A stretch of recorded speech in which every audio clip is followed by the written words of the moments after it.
गले पड़ गई रूह। रात के 10 बजे थे। उतराव का बस अड्डा खचाखच यात्रियों से भरा था। पैर भी रखने की जगह नहीं थी। शिवम के दोस्त समीर का एक्सीडेंट हो गया था। समीर अस्पताल में था। ये सुनते ही वो उतराव से लखनऊ जाने वाली बस में टिकट लेने के लिए लाइन में लग गया था। वो जाकर बस में खिड़की की तरफ बैठ गया। बस चली तो उसकी सांस में सांस आई। वो समीर के बारे में सोच रहा था। समीर उसके हॉस्टल में उसका रूम पार्टनर था। शिवम 3-4 दिनों की छुट्टी में उतराव अपने घर आया था। दूसरे दिन तो उसको जाना ही था, पर अचानक शिवम के एक्सीडेंट की खबर सुनकर उसको जल्दी जाना पड़ रहा था। वो यही सब सोच रहा था कि उसके बगल वाली सीट खाली हुई और उस पर एक बेहद सुंदर लड़की आकर बैठ गई। शिवम बार बार उससे बात करने की कोशिश कर रहा था, पर वो लड़की चुपचाप बैठी शून्य में देख रही थी। थोड़ी देर बाद तो उसके सब्र का बांध ही टूट गया। उसने ही पहल कर दिया। शिवम ने उससे पूछा, आप इतनी रात में अकेले कहाँ जा रही हो? वो बोली, मैं अपने पिता भुवन सिंह के पास लखनऊ जा रही हूँ। मेरा आज वहाँ पहुँचना बहुत ज़रूरी है। कल सुबह ही मेरा नौकरी के लिए इंटरव्यू है और आज वहाँ से फ़ोन आया था। आखिरी बस थी, इसीलिए मुझे यहीं पकड़नी पड़ी। शिवम ने बताया कि उसके एक दोस्त का एक्सीडेंट हो गया है, इसलिए उसे आज ही जाना ज़रूरी है। उस लड़की ने कहा, एक्सीडेंट? कौन सा अस्पताल में है आपका दोस्त? शिवम ने जब उसको अस्पताल का नाम बताया तो उसके चेहरे पर एक अजीब सी मुस्कान छा गई। शिवम ने कहा, मैं भी लखनऊ ही जा रहा हूँ। आपको जहाँ जाना है मैं आपको वहाँ छोड़कर अपने दोस्त के पास चला जाऊँगा। तभी उस खूबसूरत सी लड़की ने घूमकर उसकी तरफ बड़ी अजीब नज़रों से देखा। उसके देखते ही एक तेज खुशबू का झोंका आया और उसके नथुनों में भर गया। वो बोली, आप मेरी चिंता मत करिए, पहले अपने दोस्त को देखने जाइए।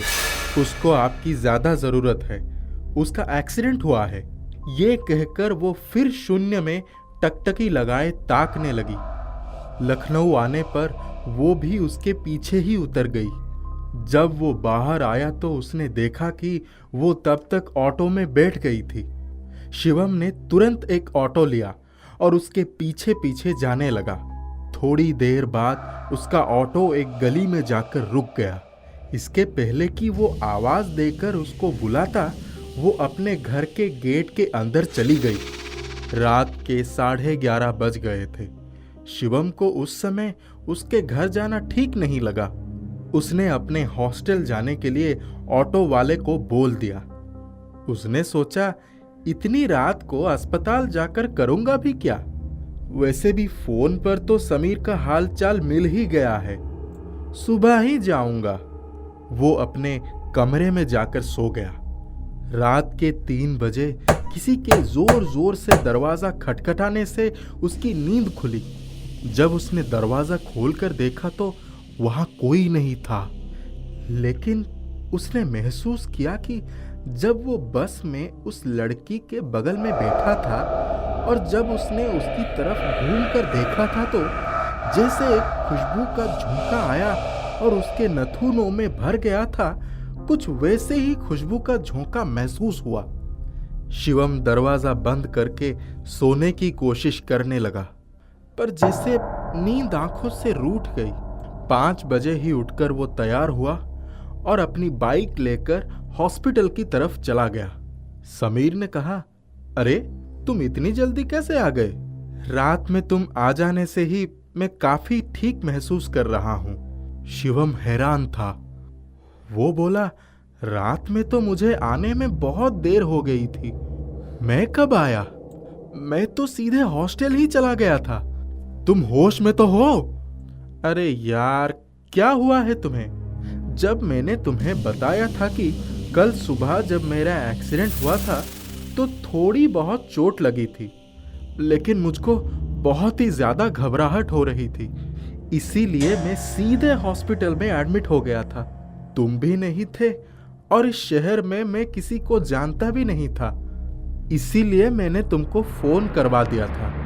तब तुमने कहा था कि कल तुम आराम से आओगे, फिर इतनी जल्दी क्यों आ गए?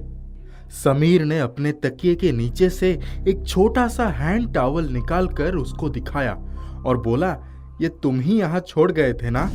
उस टॉवल को हाथ में पकड़ते ही एक तेज खुशबू का झोंका आया और उसके नथुनों में भर गया था। कुछ वैसे ही खुशबू का झोंका महसूस हुआ जैसे पहले 2 बार वो अनुभव कर चुका था। शिवम थोड़ा लड़खड़ा गया।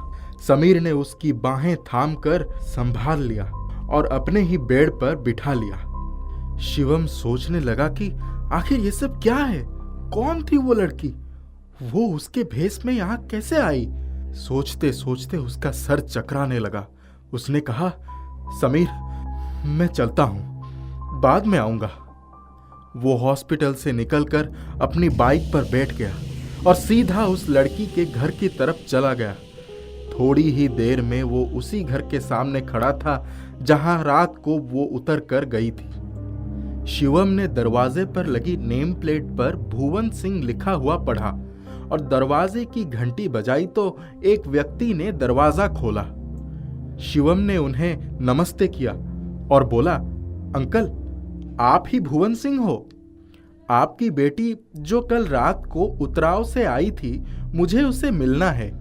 उस व्यक्ति ने अपने दोनों हाथ जोड़ दिए और बोले, मेरी बेटी? तुम किसकी बात कर रहे हो बेटा? मेरी तो एक ही बेटी थी। वो पिछले साल अपनी दीदी के यहाँ उतराव गई थी। वहां से रात की आखिरी बस से आ रही थी, क्योंकि दूसरे दिन उसको इंटरव्यू के लिए जाना था। लेकिन वो बस दुर्घटनाग्रस्त हो गई। मारे जाने वालों में से एक मेरी बेटी भी थी। कहते कहते उनकी आंखें नम हो गई। शिवम तो वही जड़ हो गया। वो बोला, अंकल, ये कैसे हो सकता है? वो कल रात को मेरे साथ ही बस में आई थी। मैंने उसको कहा भी था कि मैं तुम्हें घर छोड़ दूंगा, पर वो अकेली ही आ गई। भुवन सिंह का मुंह आश्चर्य से खुला रह गया। अभी तो वो कल उसकी बरसी करने के लिए सोच रहे थे। शिवम चुपचाप वहां से वापस आ गया।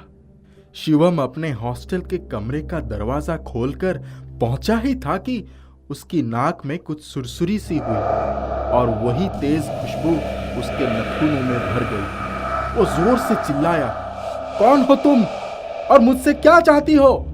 मैंने क्या बिगाड़ा है तुम्हारा जो मेरे पीछे पड़ी हो?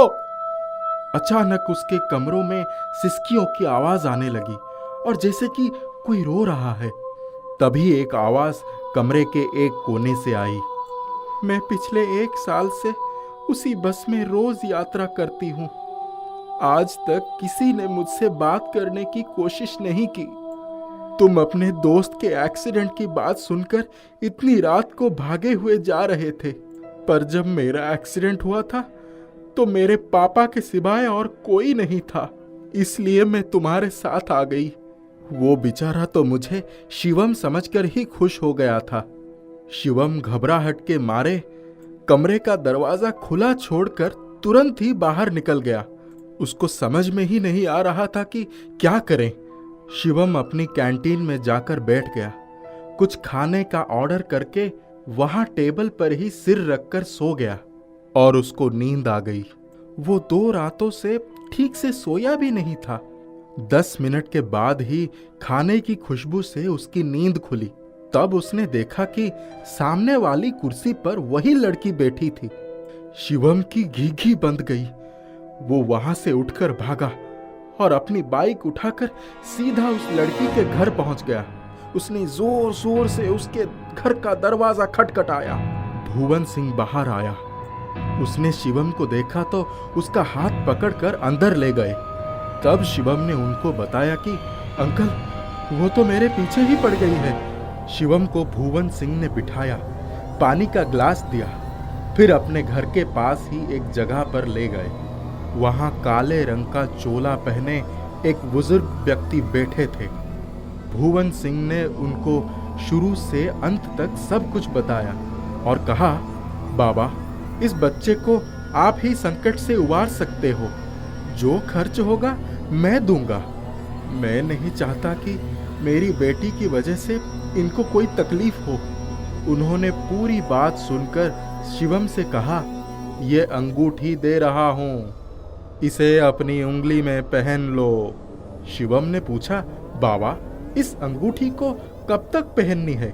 अभी पहने रहो, वो अब तुम्हें परेशान नहीं करेगी। फिर 1 महीने बाद बहती पानी में प्रवाहित कर देना। भुवन सिंह को शिवम से ना जाने क्या लगाव सा महसूस हो रहा था।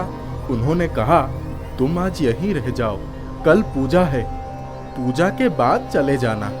शिवम की तो अपने कमरे में वैसे भी जाने की हिम्मत नहीं पड़ रही थी। वो उन्हीं के घर में सो गया। वो उस दिन कई दिनों के बाद पूरी रात सोया। सुबह नींद खुली तो पूजा शुरू हो गई थी। पूजा के बाद शिवम वहां से जब अपने कमरे में आया तो समीर आ गया था। समीर ने कहा, तुम कहाँ गायब हो गए थे? तब उसने उसको सारी बात बताई। ये सब सुनकर समीर हैरान था। सब कुछ सामान्य हो गया था। 1 महीने बाद उसने अंगूठी को किसी नदी में प्रवाहित कर दिया, क्योंकि उसके बाद से वो उसे कभी नहीं दिखी और ना ही उस तरह की किसी खुशबू का एहसास हुआ।